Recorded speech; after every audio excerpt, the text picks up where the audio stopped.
Booyah, and it's time for the Game Sports Show. This is the Top Shelf Edition, episode 36. I am your host for this edition, David McCaig Jr. Feels good to be back in the host seat for this edition. As you all know, all fans of the Game Sports Show, we are doing a rotational host basis type, let's say, for shows. And last edition was pretty fire. Avery Rausch had that edition. He did fantastic. You check that out on YouTube. Number 35 is Bettman a good commissioner? I had some feedback from that episode. And you know what? I know some of those people maybe do not agree with Avery's takes in that episode, but nonetheless, check it out. It is fantastic. Video and audio and all shows of the Game Sports Show are available on all audio platforms as well as YouTube. And the Game Sports Show is powered by the Game Entertainment and Media. You can check out the TGM Network YouTube channel. Lots of content on there that you can check out from the Game Sports Show content as well as other podcasts content as well. Make sure to hit like, follow, and subscribe on all the platforms for the Game Sports Show to keep it locked on the Twin Sault's only local, regional, and national sports show, the Game Sports Show. Truly should be your favorite sports show because we're a fire bunch, let me tell you. Now, I want to get into introducing who are joining yours truly on the show here today, Avery Rausch, Dane Hancherow. Avery, over to you first. Avery, how's it going, pal? Pretty good, pretty good. How are you guys today? Feeling good, feeling good? Oh, it's a Friday. Recording Top Shelf on a Friday. I don't think we've ever done that before. So it gives that good TGIF vibes. I cannot complain. And as everybody knows, the other voice that you're going to be hearing in just a minute, he has a fancy background today in support of the team that he cheers for outside of his sports show discussions. The one only Oiler fan. No, I'm just kidding. There's a lot of Oiler fans. I should take that back. Dane Hancherow. Dane, my friend, how's it going? Life is good. The boys coming off a big dub last night in the Garden. I think that's 2 or 3 wins in a row actually against Boston in the Garden. Loved how the boys played. McDavid and Draisaitl basically did fuck all. We got some secondary scoring. It was magical. And now we're on to Toronto and we're gonna watch it together, Dave. And we're gonna see Oh, what happens. the last time we watched it, it wasn't a pretty sight. The score should have been 7-1 in that hockey game. Yeah, you guys did not play good that game. You're Rough right. goal, rough night. Now, the Edmonton Oilers, I want to do a petition. I think the Edmonton Oilers should play the Boston Bruins in the first round. I think that'd be a great petition. I think the Oilers might be one of the only teams that have them figured out, it seems like. But the Edmonton The Oilers. cup final.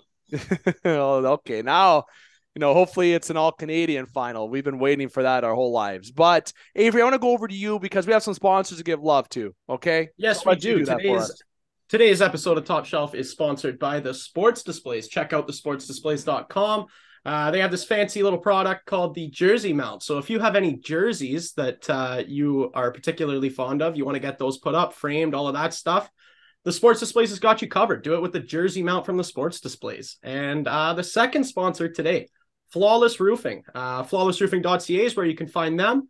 30 years of experience in the biz. It's all you could ever really ask for. In contrast to what Kyle Dubas does, you might want to protect your investment. So I think my advice is to start from the top. Oh, love that. Great transition. Follow us Roofing in the Sports Displays. Thank you very much for your contribution to the Game Sports Show and also the Game Entertainment and Media. Check them out, okay? And if you're in Sault Ste. Marie, Ontario, in Thunder Bay, that's where Flawless Roofing is located. It doesn't matter where you are. You can still reach out to Flawless Roofing. They have resources, and the Sport Displays is worldwide.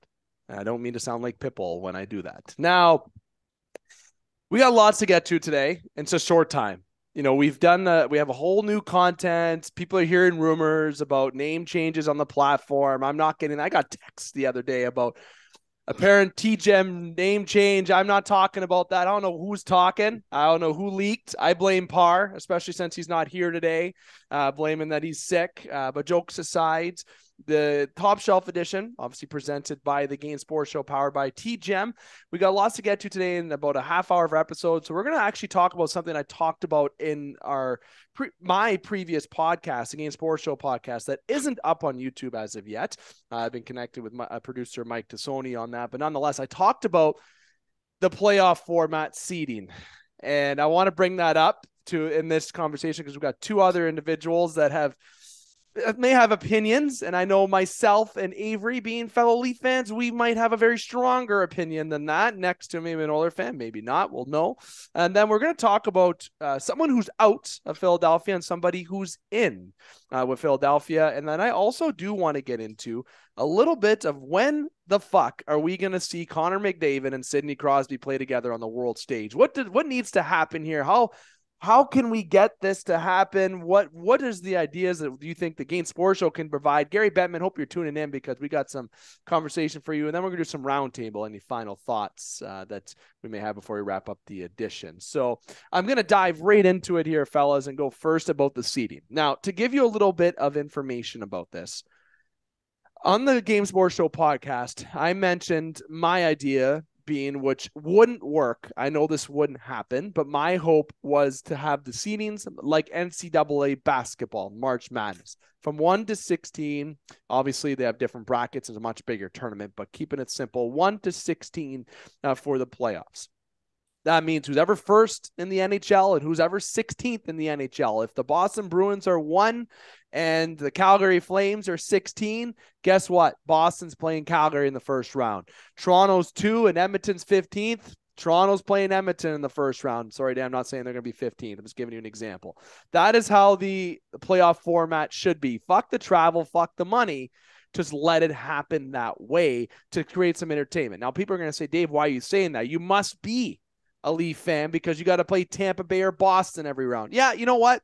Guilty as charged. Yeah, that's a little bit of my reasoning, just like how Pittsburgh and Washington played for 4 years until Washington was able to get past Pittsburgh. You got to slay your dragons before you get to win. I understand it. But it's really unfortunate when you're a top team in the NHL and you got to play another top team in the first round. And then you go in the second round. And yes, I'm pointing to Toronto on this, or Tampa. If you play against each other in a 7-game series, beat the shit out of each other, you play Boston, beat the shit out of each other. The third round, guess who you have waiting for you? The New York Rangers or the New Jersey Devils or the Carolina Hurricanes. Guess what happens there? You beat the shit out of each other. You're going to the Stanley Cup Finals even well bruised, maybe well prepared, or just so fucking exhausted that a team like the Minnesota Wild, Edmonton Oilers, or a team that is maybe a little bit of an easier path to get there, it might be a little bit rested. Now, I feel that if you're a top team, my whole point of this, if you're a top team in the league, you should be rewarded to play the worst team. I know a lot of people are going to say, well, Dave, 1 should play 8, and that's fine. I don't disagree with that. But my recommendations, 1, 16, 2, 15, etc. Dane, I'm going to go to you first. Okay. And then I'm going to save the best comments for last from Avery on that. And we'll have some discussion about it, but your thoughts and what you think the playoff format should be, or do you think it should stay the same? Feel free to full disclosure here, Daner. Well, I think intermingling the conferences is just stupid. I'm not a fan of that. I think that, like, as far as scheduling is gonna go for the TV times, if you're gonna do that, it's just gonna be a mess, especially with the West playing East teams.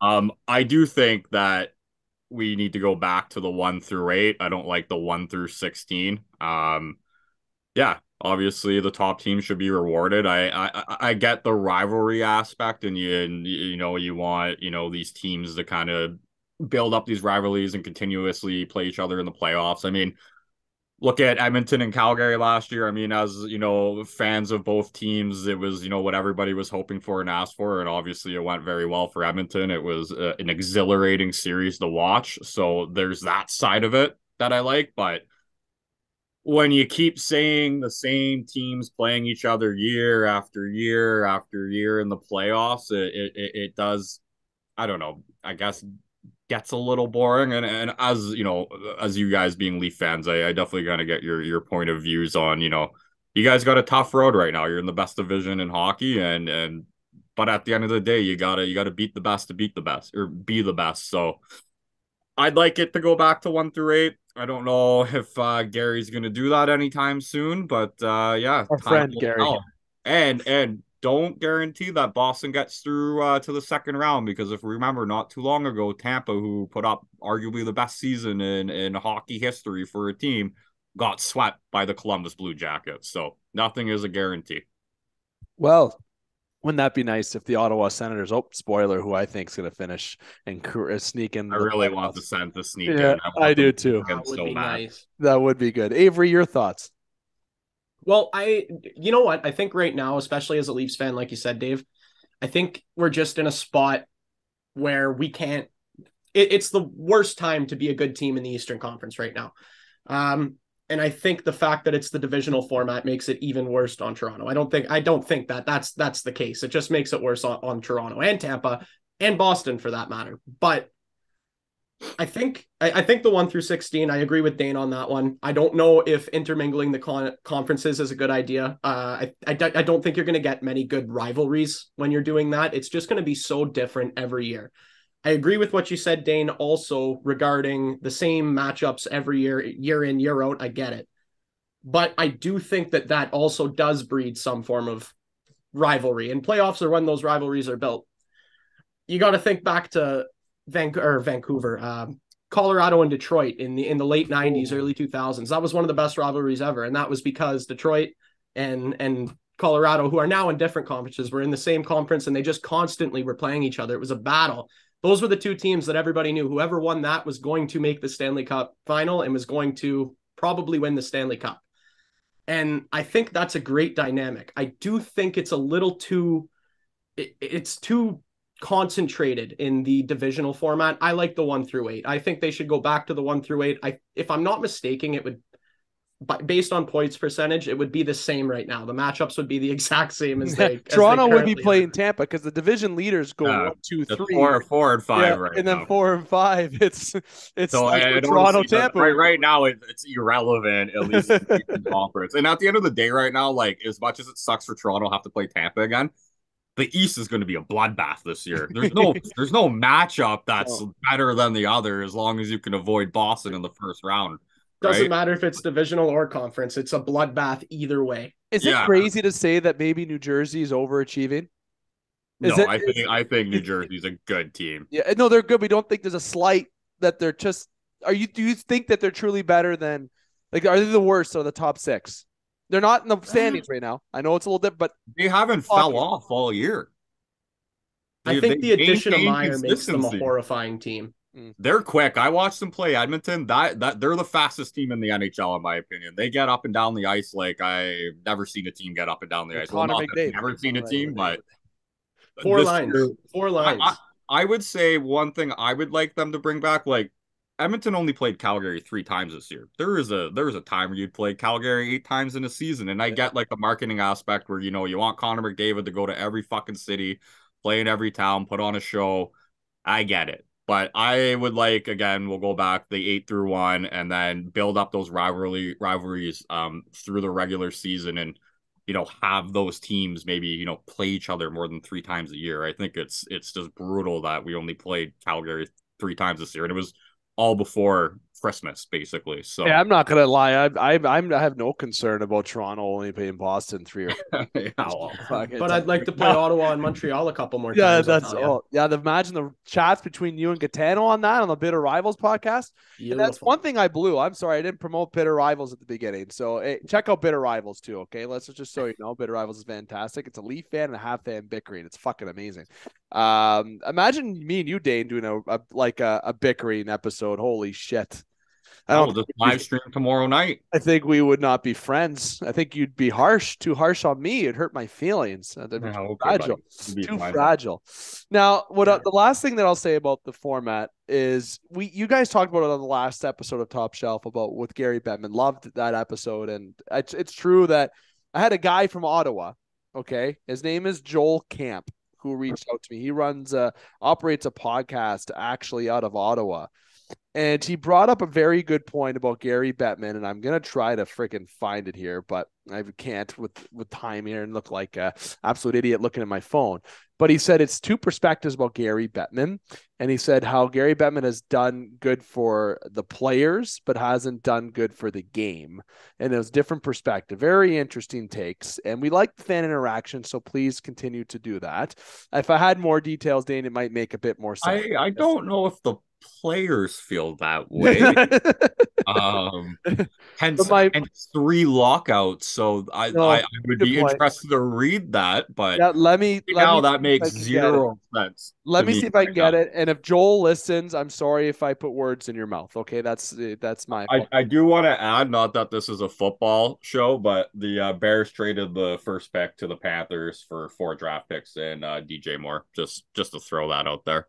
That's a good segue, as I can say that we didn't have our in the pocket finale that we planned to do, so that's totally fine. That leads to some topic there for in the pocket, because we wanted to wait until the draft and everything to do our finale and wait because when the Super Bowl happened, everyone talks. But we're talking hockey, so we'll stick to that. It's the format, I think, needs to change. We all agree on that. And the East this year is such a fucking juggernaut. That's one thing I also talked about on the Game Sports Show podcast, was that the East, it's so stacked in ways that I haven't seen the East this way. And Avery, I think it's a good thing that you brought up the Avalanche and Red Wings rivalry, because as Dane can attest to, we had Darren McCarty on our show, and he brought up the stories about with Lemieux and how that rivalry with all the Avalanche and the Wings is one of the best things, in our generation, that we can look back at that and say that that's fucking wild, right? Patrick Waugh was fighting like you don't see that nowadays. You don't see it. And the playoff format, I think, truly does need to be looked at and changed. But I won't dive into that too much more. I want everyone else's opinions. Comment below if you feel that the format should change. Call me an idiot if you feel like it, because maybe I went a little too far with my 1-16 format. I just want something different. I think every Leaf fan wants something different. Okay, every Leaf fan does. But guess who would we still be playing in the first round if we did 1-8? Doesn't fucking matter. It obviously seems like. So Dane, Avery, and I'm gonna go to Avery to you for this for the first thoughts on this.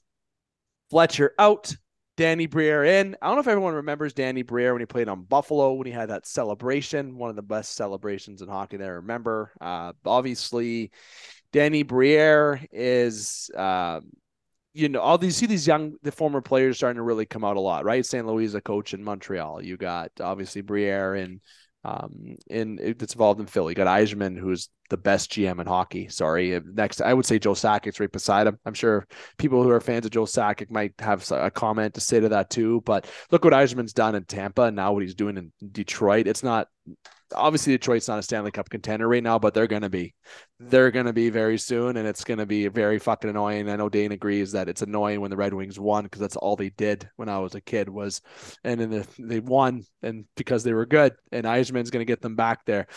So the Flyers make this change. They're in the Bedard sweepstakes. What are your thoughts about the Flyers on this move? Well, I thought they had a really, really poor deadline. And I think that's probably a part of the reason that this happened. They had, on TSN's trade bait board, they had the number one asset, which was James Van Riemsdyk, and they failed to move him. There was a last second deal with Detroit that didn't go through. Speaking of Steve Yzerman. But yeah, I think to me, the most interesting part about the whole thing is less than a week after the trade deadline, less than a week after you let this guy control everything that you did at the deadline, you can him. I just, it's an interesting timeline there for me. I think if you're going to make this move, you probably should have waited until the end of the year. What's the point of having a new GM right now? What are they going to do? What can they do? They don't have any flexibility. Trade. You're locked in. Yeah, you're done. Until the draft, Exactly. You can't trade. You're done. Or I guess it's right after the playoffs is when you can start doing a couple conditional moves, but there is a freeze in between. So, Dane. Yeah, I think Avery's pretty bang on the lack of activity during the draft. I think a couple bad contracts go along with that. They've been plagued by injury. Do you guys remember Sean Couturier? I kind of forgot that guy existed until I looked at Cap Friendly. Very good two-way centerman for sure. Yeah, and if you look back to, I want to say it was probably the bubble era, where Philly had a really good team, and there was a lot of people that thought, they were up and coming and they were going to be a contender, and they just fell off. So I think it's a whole bunch of things. I think, upper management firing them after trade deadline is weird. I mean, you might as well let them ride it out till the end of the season, but I guess, you bring in Danny Briere, you get him familiar with, the players a little bit more. I can't remember if he was like, was he this assistant general manager or doing something within the organization? All right, so he's already kind of familiar with what's going on anyway. So He probably sat yeah, in the no, background. this doesn't really make any sense. So yeah, if I don't really know what to tell you. Philadelphia's in shambles. Their poor players are, playing under Tortorella, who I think's calmed down a little bit, but yeah, things are not good in Philadelphia, and I'm sure their fans aren't pleased as usual. That's not a good. The Tortorella thing, as much as I think Tortorella is pretty awesome, that's was the beginning of this destruction this year. I don't think that's the guy you bring in. And if you look at the assistant GM side of things, look at Breezeball in Tampa. Guess who he was the assistant to? Eisman, right? Lou Lamoriello, who was the assistant to him? Kyle Dubas. The Leafs weren't losing. Lou came in and did a bunch of Lou things and made some questionable decisions, mind you. But he still drafted Matthews. Dubas was there, and the Leafs started going this way, right? And Tampa Bay has been like this way for who knows for over 5+ years. But Eisman was a big part of that. Breezeball was there since day one. So it's not like the Flyers have been going up. They've been going like this and going like that. So Danny Briere being the assistant GM, him taking over, especially after the deadline, it feels a bonehead decision. I feel that you can keep Danny Briere and in the loop, but keeping Fletcher would have been good to the end of the year. You should have fired him before the deadline if you're going to do anything. But even at that point, you can start hitting concerns. What should have happened is ownership's got to get involved and say, hey, you're going to do this.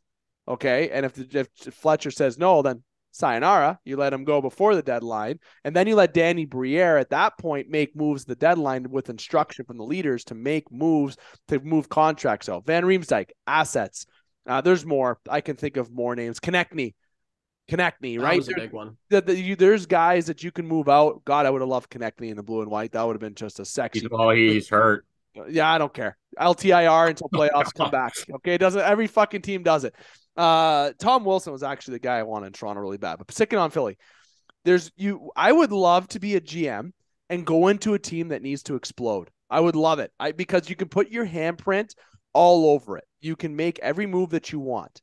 And that would have been good because the Flyers, in the Bedard sweepstakes, you let Fletcher go at the end of the year. Briere, if he takes over them, whatever, or you bring somebody in. Guess what their present is? Maybe the first overall pick. Then you come in, you bring in Bedard.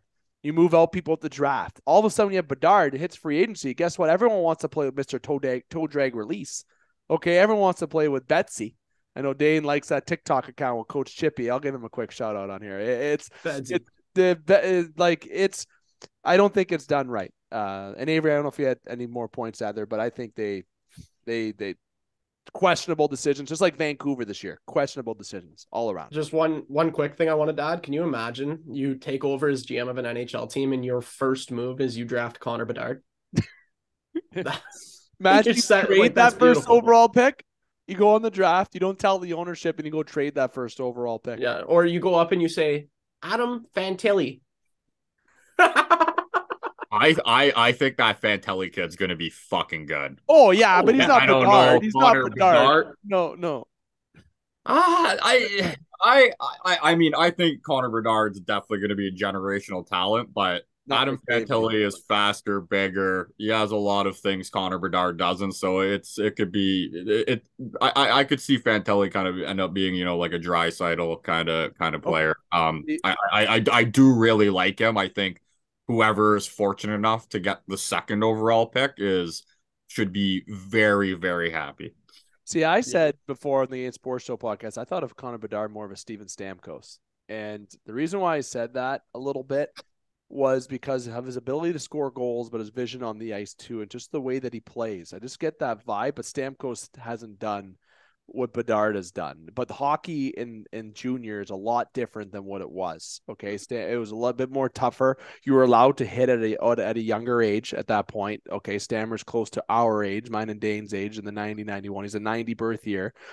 And it was a different time. So my comparison to Bedard was Stamkos. But that's a good, interesting point about Fantilli being a Draisaitl. I would have to say that I'm trying to think of somebody else who's a poor man's Draisaitl that he might be like, but I can't think of anyone top of my head currently with that. But those are good examples. But imagine, like you said, Avery, first thing you do, Connor Bedard, right? That's like the best Christmas gift that you can ask for as a GM. But I just think the Flyers and Vancouver really need to go into some coaching sessions with some really figure out what the fuck they're doing, because everything that they've done this year, the Rick Tocchet move, wasn't a fan of. Love seeing Bruce on TSN Trade Center, though. That was great to see. That was absolutely hilarious. The Flyers aren't doing it right. And I like I said, the smartest GM in hockey is Eisman. He knew his team wasn't going to be great going to deadline. He offloaded Verana. He offloaded some guys, re-signed Larkin, and that's it, moved on. And Dorian, he's one of the winners at the trade deadline. Bringing in Chychrun. Great fucking move. That's such a perfect fit for the Ottawa Senators. It truly is. And some teams were winners at the deadline. Some teams were losers. And one of those losers right now are the Philadelphia Flyers because of what they didn't do. It seems like a lot of the bottom feeder teams didn't do overly well at the deadline. If you're looking at teams that did well, it's the teams that were in the playoffs and got some good players like Timo Meier. Like, I don't know. I feel like New Jersey got away with a ransom.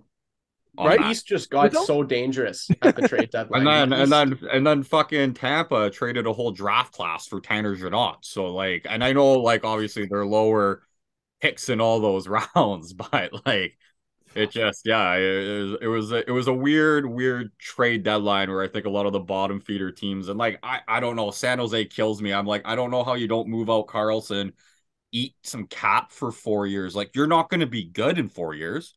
No. Like, you're going through a total rebuild right now. Is like his value's never been higher. Eat $4 million in cap, $5 million in cap, and fucking trade him. He's the best defenseman, or I mean, maybe not overall, but the guy's gonna get 100 points. Yeah, he has 80 plus points this year. Like, who doesn't want that? And it's only because Mike Greer wouldn't eat any cap. And what did he get? A couple average picks and prospects for Timo Meier. Like, why aren't you trading Couture? Why are you trading Hurdle? Like, get clear house, San Jose. Your era is, you're done. You're done. Jumbo Joel, Sweetie Patty Marlowe, those guys are gone. Burnsy's gone. Gone. 100%. So I think we can all agree that I think we would love to be a GM of a team and just begin their rebuild. So if anyone is taking applications, the Game Sports Show would love to be the GM of your team and implode and blow up your organization. We will do it in ways that you would not fucking imagine. I will pull up NHL 23 and go on franchise mode, and that's where I'll base my trades on. Okay, just so everyone knows who's taking applications, the Game Sports Show is willing to take over your team to implode it.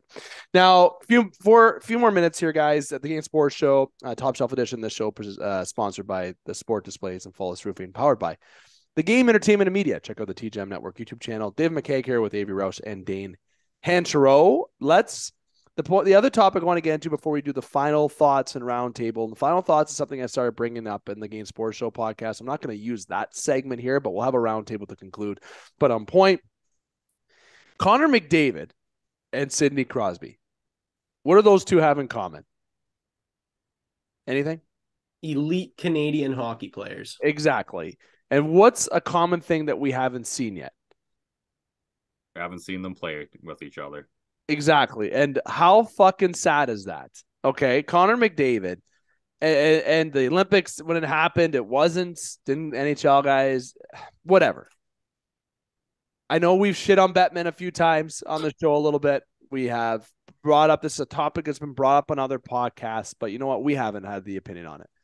The NHL needs to get the World Cup or a World Championship, whatever the fuck you want to call it, make it a name, call it the Chell, call it Chell. I really don't care. Whatever you want to call it.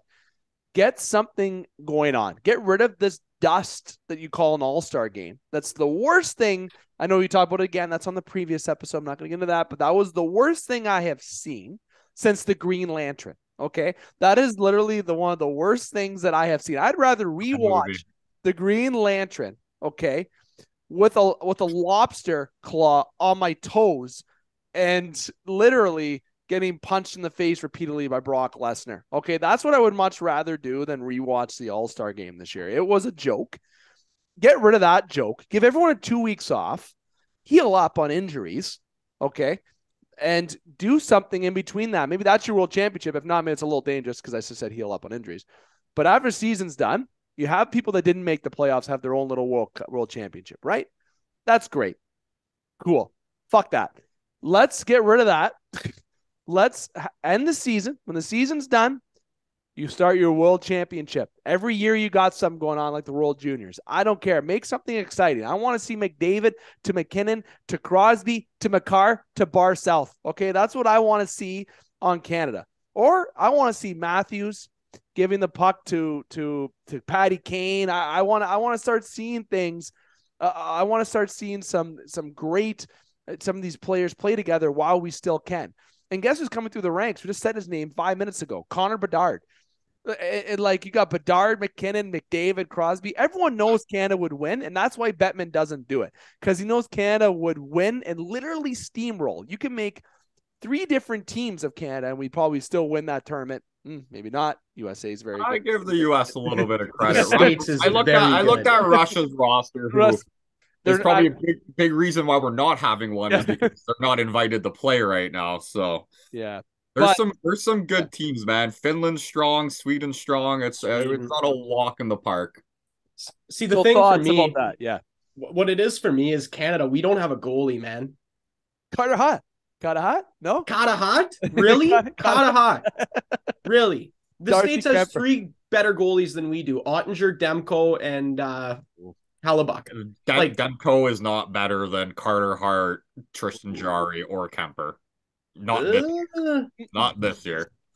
And okay, I will say, 2 Hellebuck and Ottinger. Matt Stuart Murray Skinner will be on Team Canada when we have one. Just saying. Carter Hart, Matt Murray.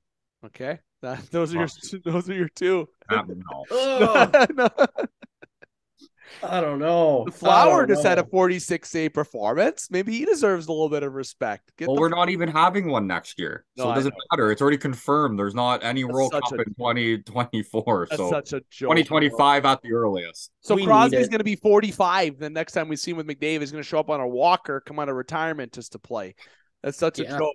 We see the best players that we've seen in Canada in a long time together that can play together since Gretzky, Lemieux, and Sakic and all the fellas, and 02 Salt Lake, which was my favorite Olympic team of all time by far. Not even, there's no other team that's close to that. I know the Golden Goal, there's a lot of cool events or a lot of circumstances that happen, but that 02 team was, unreal.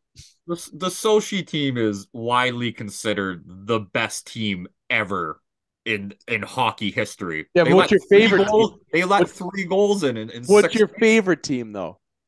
Oh, well, yeah, probably Salt Lake City. Right? Mario, Sakic, yeah. You're thinking of NHL 2000 on PS1. Okay. My favorite team is different than what the best team is. The best team ever created was in 2014, and it's not even remotely close. Yeah. You know what the best team would have been? The 2022 team. That would have been the best team. But like Avery said, we don't have Carey Price. Yeah. 2018 we would have had Price. Man. 2018 we would have had Price. They would have had McDavid in 2018, right? I believe. Yeah. We had a World Cup in 2018. That's when we had the North. No, was it? Yeah. No, that was 2015 or 16. 2015 or 16. Matthews was a rookie. Yeah, Matthews was a rookie. That team. Yeah, he hadn't played in the NHL yet. Was so cool, by the way. Like that team was so cool. Team North America, all the kids loved that. It was cool, but I never want to see it again. Yes, I'll be honest. I love Team Europe, fuck off. Team North America, fuck off. Let's get Germany in. Germany's an up and coming hockey power. Yeah. Maybe not power, but Dreisaitl's the only power. No, I'm just kidding. Stutzla, yeah. JJ Peterka, Cider. They got some guys. They got some guys. Who's their tendy? They have a tendy. There's German. I forget his name, but there's somebody. But top of my head, I know people are probably going to comment if they do below. Thomas Greiss. Thomas Greiss. There we go. There's a guy. Legend. Detroit Red Wings legend and Islanders legend. But I honestly just want to see a World Cup or something soon. Like, I feel like hockey is just going through the motions, right? It feels like, and this is not by experience, just in case my fiance is listening in the background, because, I think we always say our fiancés and girlfriends are number one fans of the show, but it's like a relationship that you're fine with to keep going with. Like, you have hockey happening, right? And The divisional matchups were not changing, even though people don't like it. They don't change it. They just want to keep it going because the money's coming in. They don't care. That's what I feel like hockey's going through. Then they have the issues with the Olympics. I get it. There was problems, players going there, cool. But I feel like the NHL can control something like this to make the fans a bit more engaged in a fucking stupid all-star game. Do one of these. You want to see excitement. You want to see views. You want to see something. Do that. Heck, I don't care where you host it. You can host it in the Mullet Arena if you want. I don't care. I think the most important part of that is the players want to do it. Yes. Like that's the All-Star game. Why do you think it sucks? It's because nobody wants to be there. They want to be on vacation. They want to be in Cabo. They don't want to be in, like, I know it was Florida this year, but look what Brad Marchand said. Nobody wants to be in Toronto next year when they're supposed to be on vacation. I'm going to say everybody would want to do a World Cup. That reminded me, there was a friend, I won't name him because just to be nice, I was talking to him on Instagram, close friend of mine, and I've been to his place outside of Canada. That might throw his name out of the bus a little bit there, so I'll stop while I'm ahead. But he was on a trip with his fiance, and he was at a resort, and at that resort it was during the All-Star break, and a lot of players were there, a lot of teams, a lot of players were there, and the team that he was able to connect with and have a couple drinks with was the Tampa Bay Lightning. And I'm not going to say the name of the player, but the player said that we would much rather be relaxing than being in an all-star game. This guy's not an all-star. He could be. I don't think he's that bad. I know you guys. All-star game's not for the players. It's for the fans. You got paid millions of dollars. Show up, put on a fucking show, and stop complaining, Brad Marchand, you rat. I think I'm on the side of that. I wouldn't go if I was. And this may be bad, but if I'm Connor McDavid, maybe he can't not go because of who he is, right? We don't know the contract details, but I feel like I would be like, I'm in, like, I would not go. I would love to get suspended if you don't go. That happened last year. You got suspended 2 games. Yeah, see, that's so stupid. I'm not a fan. And Edmonton can't afford not to have Connor McDavid in the lineup for 2 games. Well, you didn't. You handled it last game against Boston. I know, yeah, no, him and Draisaitl were invisible. It was a nice change of pace. Yeah, the depth was able to pick up. Well, fellas, it's been 37 minutes. We're 7 minutes over time, but that's good. That's actually good for the Game Sports Show standards. We're usually a lot more than that. But I did promise a round table. Any final things that you guys wanted to bring up, so we will do that. Dane, I'll start with you. Anything you want to bring forward? What's on your mind? Anything? I want ESPN to get competent people to call hockey games and analyze other than Biz, Grex, and formerly Taka and those guys. Love that panel. Everybody else at ESPN are idiots. So Biz and Grex are good. It's honestly the reason why ratings are dipping in America right now is because how bad ESPN is right now. Do you ever watch a broadcast? It's horrible. I can't do it because I always try. Like, what's that? Same with Sportsnet. I'm just saying. I don't hate Sportsnet or hockey. I like Hockey Night Saturday. I like Hockey Night, and I gotta say that. Make sure I say that good. I give a shout out to Kelly Rudy, friend of the show. Him and Bieksa, love Bieksa and Rudy. Yes. Jennifer Botterill's actually great too. Like she might be the best one on that panel. Truth be told, like Hockey Night. They got Yandel on there too. Yandel, yeah. I think I've never loved sports. I've always been a TSN guy, but TSN. Yeah, that's right. Stewart is it Anthony Stewart? Yeah, Anthony Stewart. Yeah, Anthony Stewart. Very good. With ESPN, Dane. Here's a funny thing. I remember the Game Sports Show actually used to be on ESPN 1400 AM radio, which obviously we're not changed to news talk there, and I've actually withdrawn and pulled that out now because I had the power to do that. We do podcasting. So that aside, ESPN, has always wanted the vision of being able to attract, and they got the hockey content. They got the contract for NHL. Bringing in Biz was a big grab for them. Pretty price tag too. Let me tell you, from a personal end, knowing somebody who knows them, knows that they're paying them a very big chunk of money. Okay. So him and Gretz on there, great. I agree with that. But I do and will have to agree that on the other side of ESPN, there is room for improvement and room for opportunity. That's what I'll say about that, because it's not the same content. They got like Charles Barkley and what's the other annoying guy? Well, it's not on weight sauce. Yeah, and they're talking about hockey, and it's like it's funny for a bit because they don't know what they're talking about, but then it's just like it's almost just embarrassing at that point. So get it together, ESPN.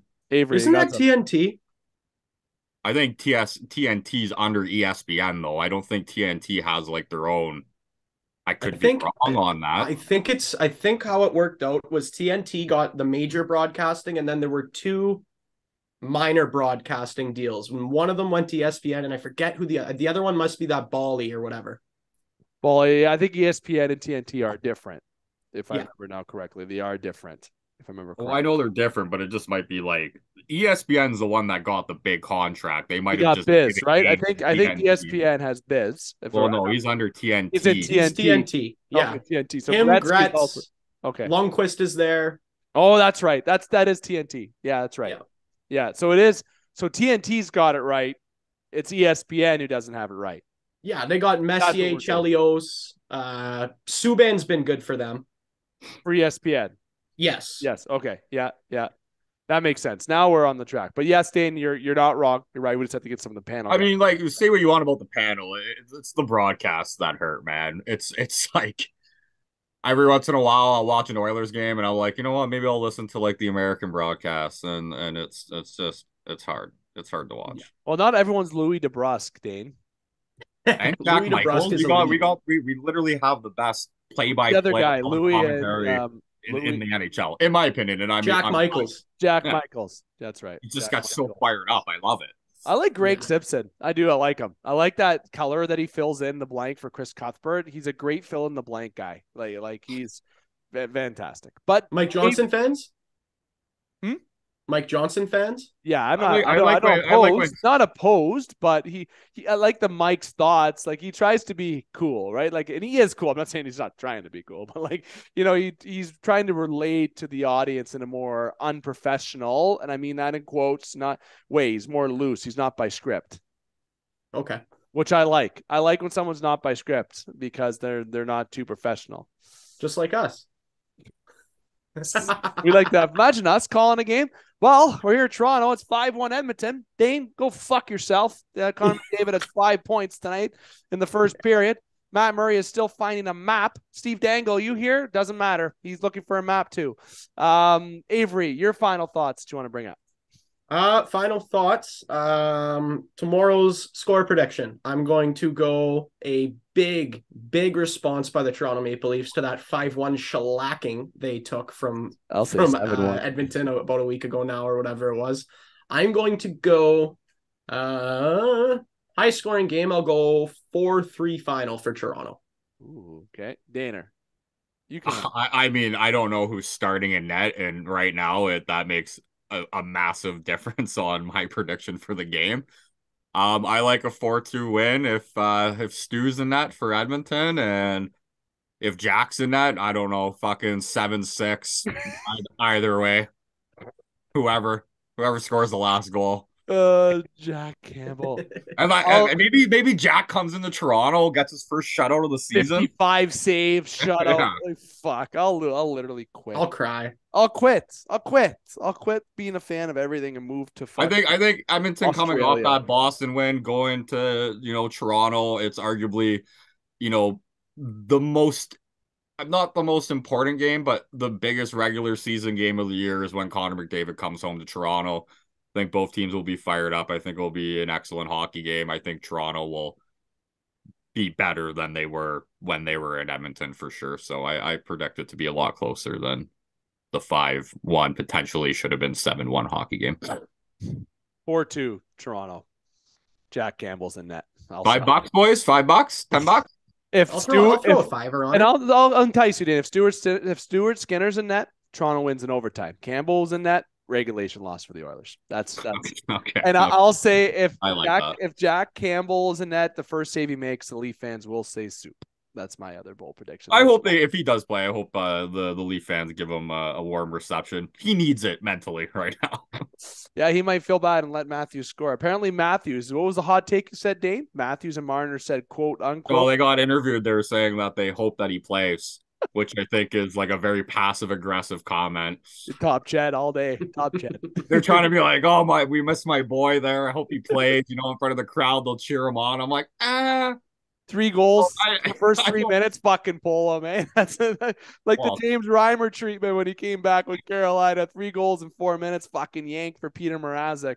And then, then that was the next gen game. I remember that. But then, nonetheless, it's been fun, fellas. I have nothing for the final thoughts except that I will say that the NHL has had a lot of entertainment this year, but by far the one thing that I can say that I've had from a warm take is that Rasmus Sandin is fitting in very nicely in Washington. That's one thing that I'll say. Ovechkin seems to be buddy with him quite good. There's a lot of stories online. It seems it's working there. And if I had to say, I'd rather Sandin over Gustafsson, that's for sure. But Sandin, I think silently, from what I'm understanding, wanted to have more of a role without requesting a trade publicly. It seems like he wanted to move on, and it seems like he found a fit in Washington. It seems good.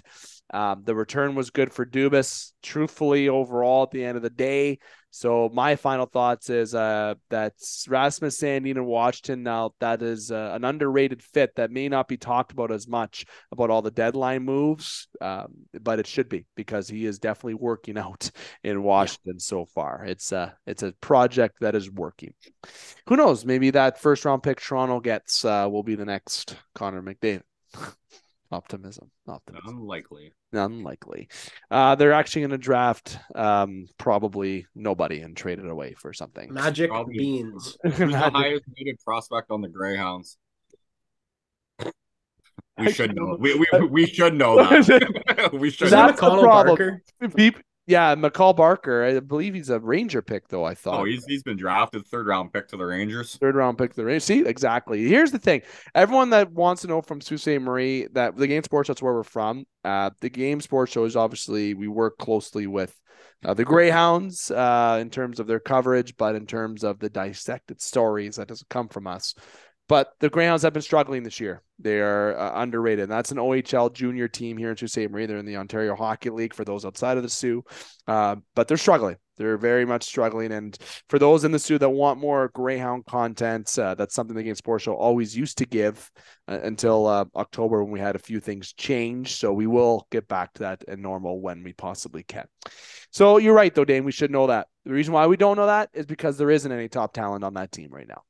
I'll say it how it is. It's the first time we've had a bad team for as long 12 as years, at least since Dubas has been there, 100%. Right? They've been a playoff team almost ever since, so you can't discredit what they've done. Okay, fellas, I'm going to wrap this up before we go any much longer.